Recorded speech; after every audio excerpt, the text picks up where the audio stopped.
আসসালামু আলাইকুম ওরহমতুল্লাহি ওবরাকাতুহু আলহামদুলিল্লাহ ওয়াসসালাতু আলা আহলিহা আম্মা বা'দ ফাকাদ ক্বালা আল্লাহু তাআলা ফিল কুরআনিল মাজিদ আউযু বিল্লাহি মিনাশ শাইতানির রাজিম বিসমিল্লাহির রহমানির রহিম ইন্না আ'তাইনাকাল কাউসার ফাসাল্লি লিরাব্বিকা ওয়ানহার ইন্না শানিআকা হুয়াল আবতার সাদাকাল্লাহুল আযীম। সম্মানিত দিনী ভাই এবং বোনেরা, আশা করি আপনারা সকলে সুস্থ, ভালো এবং ঈমানের সাথে আছেন আলহামদুলিল্লাহ। এবং আল্লাহর নিকট দোয়া করি তিনি যেন আমাদের সকলকে সর্বদা এই সমস্ত পরিস্থিতির উপরে অব্যাহত থাকার তৌফিক দান করেন। তাকাব্বালাল্লাহু মিন্না ওয়া মিনকুম। সম্মানিত সুধী, তার পাশাপাশি দেশ এবং বিদেশ থেকে আপনারা যারা আমাদের ছোট্ট আলোচনাটিতে যুক্ত হয়েছেন সকলকে আমি জানাই আমার আন্তরিক শুভেচ্ছা এবং মুবারকবাদ। আহলান ওয়া সাহলান মারহাবান বিকুম বিহাদিহিল মুলাকাতিত তাইয়্যিবা আল মুবারাকা। সম্মানিত সুধী, আজকের বিষয় আইয়ামে তাশরিককে নিয়ে মূলত আজকের এই বিশেষ আলোচনার সিদ্ধান্ত নেওয়া। কেননা আমার অনেক দিনই ভাই এবং বোনের কাছে একটি প্রশ্ন থাকে, আসলে আইয়ামে তাশরিকটা কি এবং তাশরিক বলতে কি বোঝায় এবং তাকবীর কি, এদের সিগনিফিক্যান্স কি। তো সুতরাং এ বিষয়ে আমরা আজকের কথা শুনবো, আলোচনা শুনবো ইনশাআল্লাহ আজিজ। তো সম্মানিত সুধী, এতে মূলত দুটি বিষয় পাওয়া যায়, একটি হচ্ছে তাকবীর, অপরটি হচ্ছে তাশরিক। তাকবীর ওই সমস্ত শব্দ যেগুলোকে আমরা জিলহজ মাসের 9 তারিখের ফজরের পর থেকে নিয়ে 13 তারিখে আসর পর্যন্ত ফজরের নামাজে পড়ে থাকি।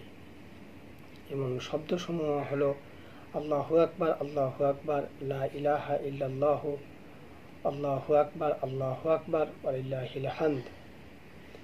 সম্মানিত সুধী, আমাদেরকে মনে রাখতে হবে এই তাকবীরটি হলো 3 জনের বাক্যের একটি সমষ্টি। একজন হলেন হযরত জিবরিল আলাইহিস সালাম, দ্বিতীয়জন হলেন সাইয়্যিদুনা হযরত ইব্রাহিম আলাইহিস সালাম, তৃতীয়জন হলেন হযরত ইসমাঈল আলাইহিস সালাম।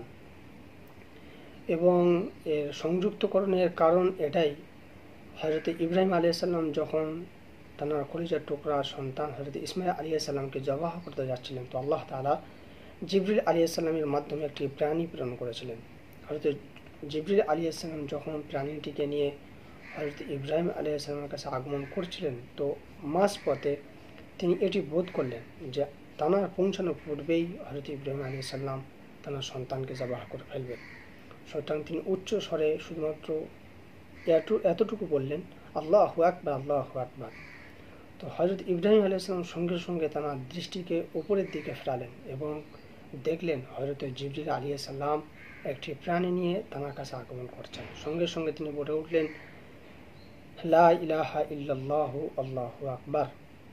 এবং তার কলিজার টুকরা সন্তান ইসমাঈল আলাইহিস সালাম যখন পিতার মুখে আল্লাহর বরত্ব এবং একত্ববাদের বাণী শুনলেন, সঙ্গে সঙ্গে তিনি বলে উঠলেন, আল্লাহু আকবার, ওয়ালিল্লাহিল হামদ। তো সম্মানিত সুধী, এখানে জানা গেল তাকবীর এর নির্দিষ্ট সময়সীমা হচ্ছে 5 দিন, জিলহজ মাসের 9 তারিখের ফজর থেকে নিয়ে 13 তারিখের আসর পর্যন্ত।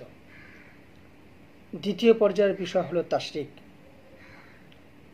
সম্মানিত সুধী, তাশরিক একটি মূল ধাতু ক্রিয়া, যার অর্থ হচ্ছে সূর্য কিরণে কোনো কিছু শুকিয়ে দেওয়া। এখানে তাশরিক যে অর্থটিতে ব্যবহার করা হয়েছে সেটি হচ্ছে তাশরিকুল লাহম, অর্থাৎ গোশতকে সূর্য কিরণে শুকানো।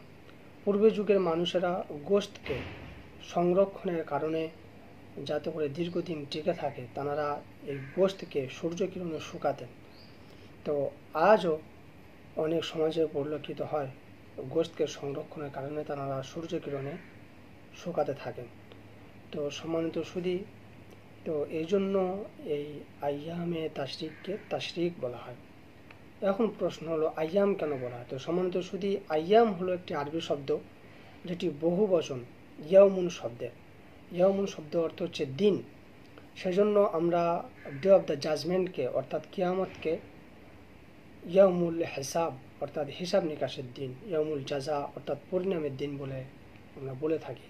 অনুরূপভাবে আরবি ভাষার সপ্তাহের দিনগুলোকে আমরা ইয়ামুল আহাদ রবিবার, ইয়ামুল ইসনাইন সোমবার, ইয়ামুল সুলাসা মঙ্গলবার, ইয়ামুল আরবিআ বুধবার, আমরা এগুলো বলে থাকি। তো সম্মানিত সুধী, এখানে বোঝা গেল তাকবীরের দিন সংখ্যা হচ্ছে 5 এবং আইয়ামে তাশরিকের দিন সংখ্যা হচ্ছে 4। সম্মানিত সুধী, এটিকে মনে রাখতে হবে, তাকবীরের দিন সংখ্যা 5 দিনের প্রথম দিন অর্থাৎ জিলহজ মাসের 9 তারিখকে অত্যন্ত গুরুত্বপূর্ণ এবং মর্যাদাপূর্ণ কোরআন এবং হাদিসের আলোকে, সেহেতু এই জিলহজ মাসের 9 তারিখকেও আইয়ামে তাশরিকে অন্তর্ভুক্ত করা হয়। আশা করি আমরা বিষয়টিকে বুঝতে পেরেছি। এখানে আমরা আমাদের আলোচনাটি সমাপ্ত করব।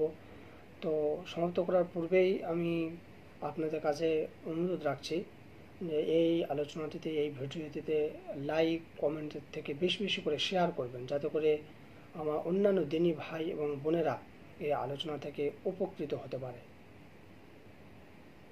এই বলে আমরা আমাদের আলোচনা শেষ করছি। আকুলু কওলি হাদা, সুবহানাল্লাহি ওয়া বিহামদিহি, সুবহানাল্লাহিল আযীম। আসসালামু আলাইকুম ওয়া রাহমাতুল্লাহি ওয়া বারাকাতুহু।